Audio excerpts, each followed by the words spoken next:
BFM Business, l'heure H. L'invité d'Edwige Chevrillon passe le grand oral de l'économie avec le Cercle des économistes. Bonjour à tous et bienvenue dans ce grand oral de l'économie organisé avec le Cercle des économistes. Après Bruno Le Maire, notre invité aujourd'hui est donc Jean-François Copé. Jean-François Copé, bonjour. Bonjour. Merci d'être avec nous, merci de vous prêter à cet exercice. On va vous interroger sur votre programme avec Jean-Hervé Lorenzi, le président du Cercle des économistes. Bonjour Jean-Hervé. Bonjour. Catherine Lubochinski, professeure à Paris 2 Panthéon Assas. Bonjour Catherine. Bonjour à tous. Et puis bien sûr Patrick Coquidé, éditorialiste de BFM Business. Bonsoir, bonjour Patrick Coquidé. Alors, on peut dire que votre programme il est nettement plus succinct que celui de Bruno Le Maire. Il fait pas plus de 1000 pages, il fait 36 pages, donc il est un petit peu plus petit. Mais vous avez un baseline, comme on dit un peu dans notre jargon, c'est libérer l'économie. Vous allez nous dire comment vous comptez le faire. On va parler évidemment de méthode, on va parler de fiscalité, et puis on parlera aussi de fonction publique. Ce débat va être divisé en 3 parties. Peut-être la première question que je peux vous poser, c'est qu'est-ce qui vous distingue des autres candidats, votre programme économique, parce qu'évidemment on va se concentrer sur votre programme économique. Qu'est-ce qui vous distingue? Je vais plus loin que la totalité d'entre eux sur à peu près tous les sujets. Si vous regardez les programmes économiques comparés des différents candidats à la primaire, vous verrez que à la fois sur les réformes de structure, sur l'organisation du dialogue social, sur l'évolution de la fonction publique, sur les grandes lignes des finances publiques, je vais beaucoup plus loin qu'eux dans les réformes de structure. Mais est-ce que ça veut dire que la situation de la France est telle que vous pensez qu'il faut, je reprends l'expression d'un de vos adversaires, une purge sociale? Parce que lorsqu'on vous écoute, c'est vrai qu'on a écouté le débat, on se dit, effectivement, c'est toujours plus. Ce mot, Edwige Chevrillon, de purge, est absurde. Et c'est exactement en utilisant ce genre de mots qu'on empêche notre pays d'avancer. Donc moi, j'ai un autre mot qui me paraît beaucoup plus adapté à la situation. Je parle de réarmer la France. Je pense que notre pays a manqué un grand rendez-vous en 2007, un rendez-vous de rupture. C'est d'ailleurs l'un des enjeux que j'ai posé sur la table de notre débat la semaine dernière. Cette rupture, elle devait avoir lieu, on l'a tous espéré. Elle ne s'est pas faite quand la droite était au pouvoir. Résultat, la gauche a gagné. Elle a fait n'importe quoi de la France depuis 5 ans. L'objectif maintenant, c'est que cette rupture ait lieu parce que notre pays est devenu très vulnérable sur le plan économique. Est-ce que vous diriez qu'il est en faillite? Non mais ça, c'est des phrases. Oui, mais c'est des phrases, mais qui marquent, ce sont des marqueurs quand même. Oui, ça pour marquer, ça marque. C'était d'ailleurs très amusant parce que Fillon a dit cette phrase en 2007, à un moment où la France n'était pas du tout en faillite. Par contre, il ne l'a pas redit en 2012, quand la France avait aggravé considérablement, hélas, son niveau de dette et de déficit public. C'est comme ça, c'est la politique. La vérité, c'est que la France n'est pas en faillite. Il ne faut pas dire des bêtises. La France, elle est en réalité menacée de décrochage. Or moi, j'ai pour mon pays une ambition qui n'est pas celle d'éviter la faillite, elle est de lui redonner son rang économique parce que c'est aujourd'hui notre enjeu. Et nous avons toutes les capacités pour le faire à une condition, c'est de prendre, une quinzaine de décisions lourdes qui vont et importantes qui vont remettre le pays en ordre de marche. Mais en même temps, ce matin dans une interview au Parisien, vous avez ciblé la CGT, Sud, les syndicats. Est-ce que c'est pas une manière d'agiter le chiffon rouge? Non. C'est une manière de mettre les pieds dans le plat. Mais, enfin, moi, je veux bien qu'on parle de rien. Si tout le monde est content de la manière dont les choses se passent avec les syndicats français aujourd'hui, ne changeons rien. Moi, j'observe juste une chose.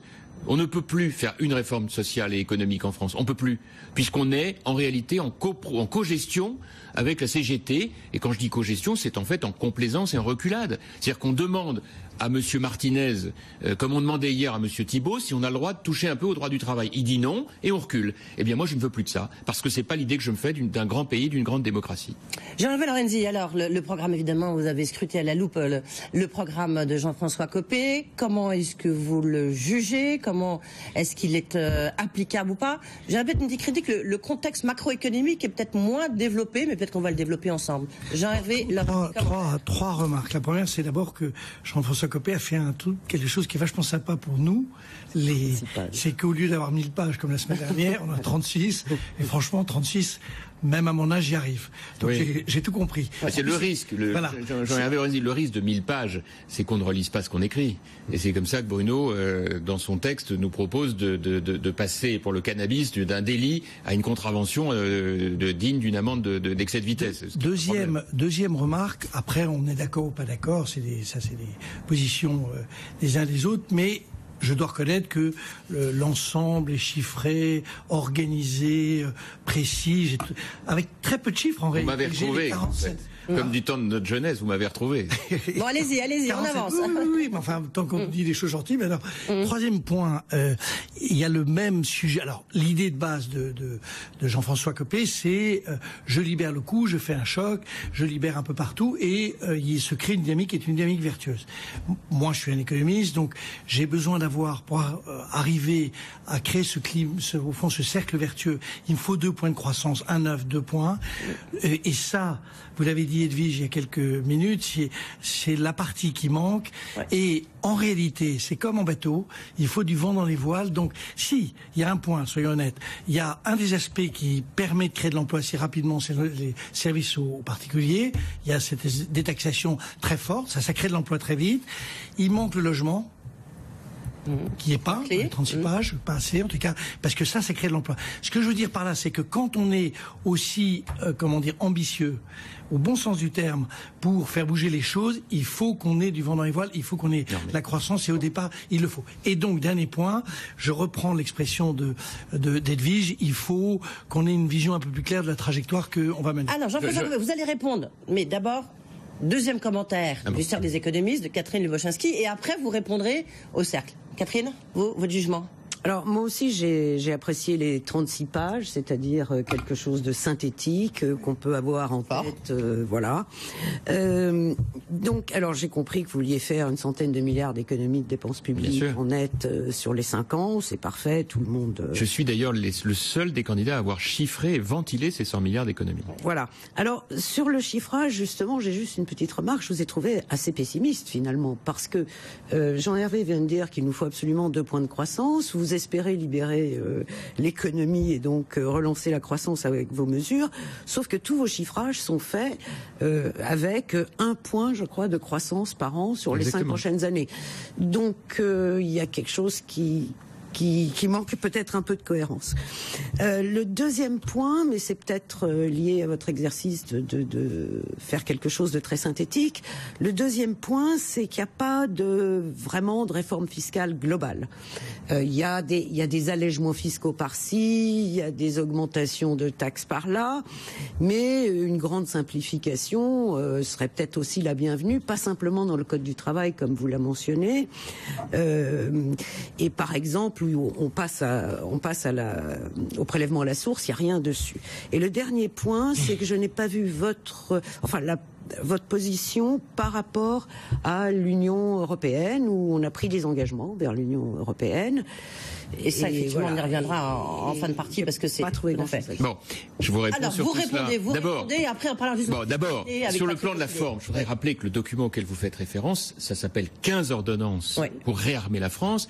Il s'agit, dans un document synthétique, de vous dire quelles sont les 15 grandes décisions que je veux prendre par ordonnance tout de suite, pour que l'essentiel du quinquennat ne soit pas consacré à convoquer des commissions, Attali, Lorenzi ou autres, pour savoir si on doit faire ou pas faire ce pour quoi on a été élu, mais pour faire tout de suite et consacrer l'essentiel du quinquennat à appliquer. Et ce point de la méthode est absolument majeur. Tel un décideur économique, on ne peut plus supporter ces politiques dont la main tremblote dès qu'il s'agit de prendre une décision difficile.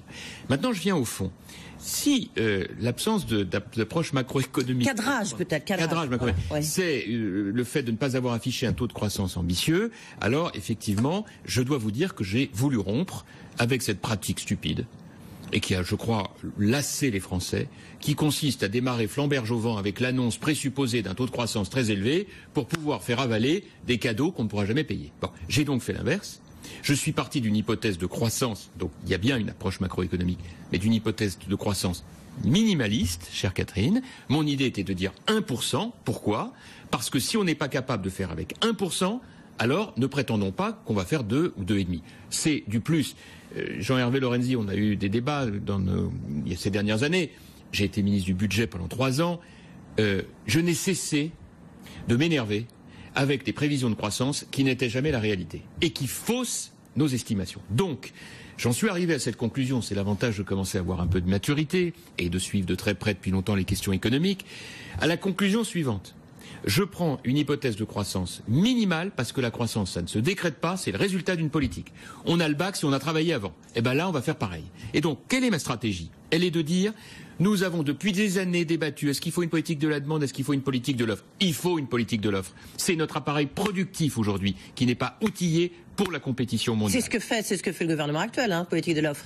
Mais le problème, Edwige, c'est qu'il fait ça après 3 premières années consacrées à écrabouiller les Français d'impôts. Donc on a en réalité eu l'effet inverse de ce qu'on voulait. C'est la raison pour laquelle je plaide pour une baisse massive de la fiscalité. 50 milliards, 35 pour les entreprises, 15 pour les ménages. Et je crois qu'il est capital d'avoir ce ratio-là pour montrer que notre premier effort, c'est pour baisser le coût du travail qui seul permettra d'améliorer les conditions de concurrence avec les entreprises étrangères. Ce point est très important. C'est un choix stratégique que j'assume. Assouplissement du code du travail, baisse du coût du travail, renforcement de l'effort de qualification pour qu'on rappelle bien à tout le monde qu'avant de consommer, il faut produire. Et justement parce que c'est la Sinon, on pourra pas produire, première partie de ce débat sur la fiscalité, c'est pour ça que je voulais enchaîner, notamment avec la TVA sociale qui est même de loin votre principale mesure. BFM Business, le grand oral de l'économie avec le cercle des économistes. Patrick Coquidé, vous avez travaillé sur cette mesure, vous l'avez regardée, TVA sociale, donc ça nous rappelle quelque chose. Ça fait le buzz. Oui. Ça vous désole peut-être parce qu'on passe un petit peu sous silence les autres mesures. Enfin, en tout cas, la TVA sociale, ça fait le buzz. Alors, vous nous dites, vous avez un mot que vous employez souvent, c'est indolore. Ce matin, dans une interview Parisien, vous dites que 100 milliards de dépenses publiques, c'est indolore. Quasiment, et vous nous dites que 23 milliards de TVA en plus par an pour les comptes, c'est quasiment indolore. Mais vous êtes un peu le Gérard Majax là de la politique, parce que les 23 milliards, vous les sortez bien de la poche de quelqu'un. Pouvoir d'achat des ménages, non? Les 23 milliards. La hausse de TVA sociale. 23 points. Oui, les 3 points qui permettent d'arriver à 24. C'est 24 milliards. 24. Oui. Ils sont bien payés par quelqu'un. Attendez, je voudrais quand même, parce que tout le problème, c'est que si on présente les choses, mais ça c'est très français, sur la partie simplement négative, en rappelant que ça compense quand même un avantage majeur, on peut raconter tout et n'importe quoi. Et d'ailleurs, Nicolas Sarkozy, j'ai bien vu, comme il joue sous l'écran radar, il fait croire qu'il peut baisser les charges sociales sans les financer ailleurs. Moi, je fais un autre choix qui est d'expliquer aux Français ce qu'on va faire. Qu'est-ce que je veux?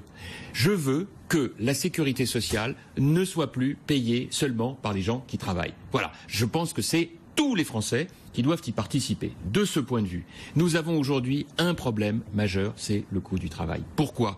Parce que le coût du travail tel qu'aujourd'hui il est constitué, il est trop élevé par rapport notamment à l'Allemagne. Donc la seule solution que j'ai pu imaginer, c'est de dire inspirons-nous de ce qu'ont fait un certain nombre d'autres pays, notamment les Allemands, qui ont fait eux-mêmes cette augmentation de 3 points de TVA il y a quelques années. Donc je propose la même chose, on baisse de 30 milliards les charges sociales patronales et de 4 milliards les charges sociales salariales.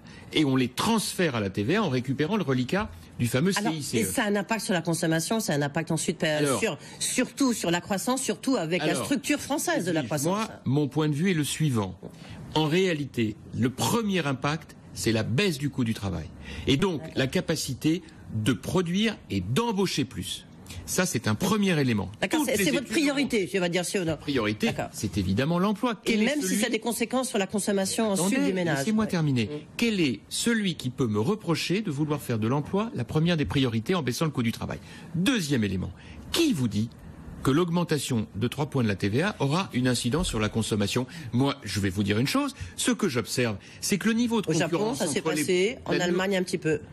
Écoutez, arrêtons avec le Japon, parce qu'on mélange tout, etc. Oui. Moi, j'ai déjà eu la question sur le Japon. C'est juste un pays qui, du point de vue culturel et mais très différent, n'a rien à voir avec le nôtre. Mais l'Allemagne, on a deux économistes. On va leur poser la question. Écoutez-moi, l'Allemagne a parfaitement maîtrisé ses prix, alors même qu'elle avait augmenté de 3 points la TVA. Non, mais impact ou pas, Jean-Hervé Lorenzi, Catherine Lebachinski. La question est la suivante. Et je pense que Jean-Hervé, ne dites pas, bien sûr qu'il y a un impact, et puis on s'arrête là. Non, je m'arrête pas là. Si vous ne m'interrompez pas, le démontrer. Jean-François, je vais poursuivre ma phrase.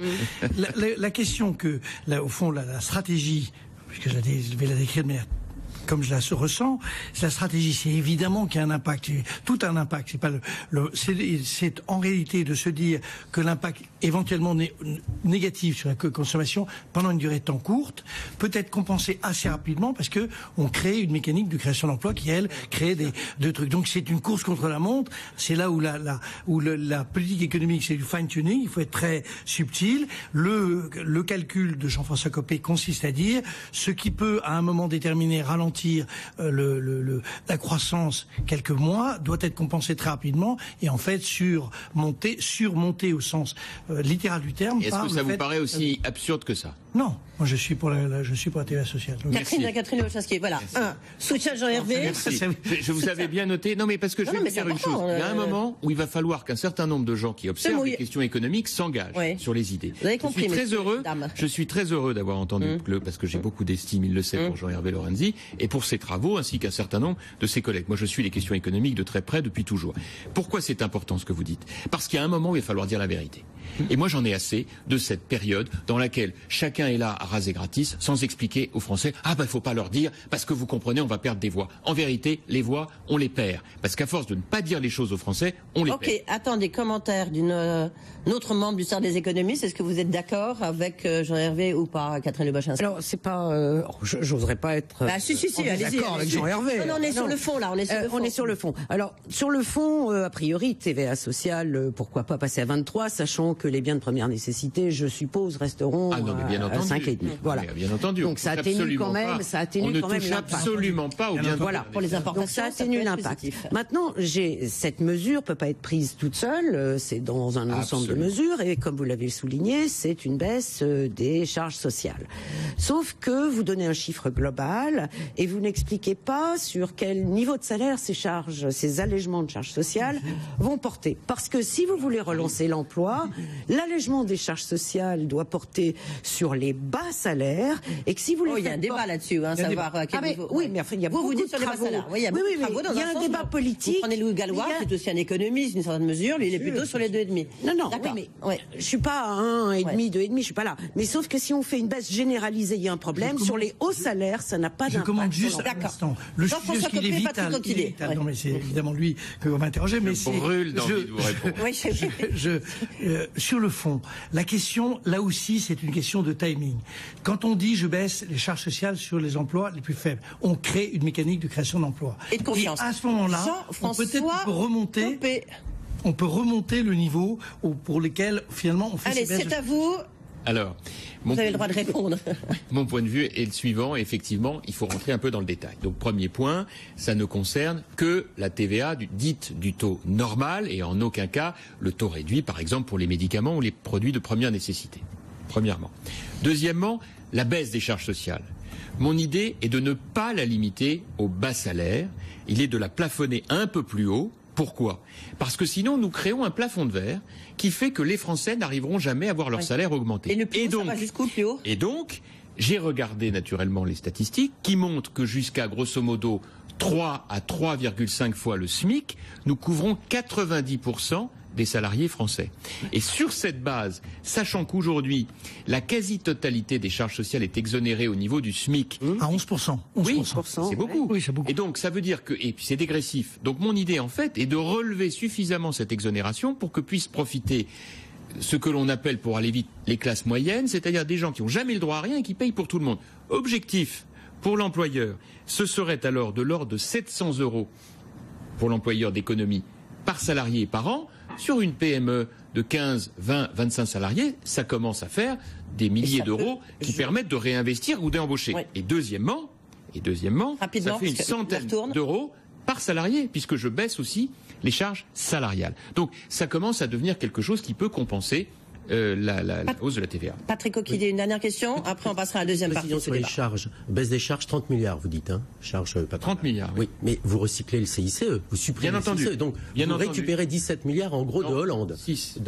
Le CICE. 6, c'est le reliquat, il ne reste plus rien. Bon.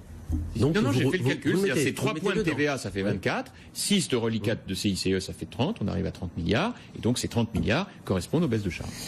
Et l'équation... Le CICE, c'est une usine à gaz pour les PME, c'est effrayant. Donc il faut les fusionner. Et tu quand même, on a vu sur la baisse du coût du travail, ça a quand même joué. Mais c'est vrai que c'est une véritable usine à gaz. Bah oui. On marque une pause, messieurs, dames, on se retrouve tout de suite pour la deuxième partie de ce grand oral de l'économie.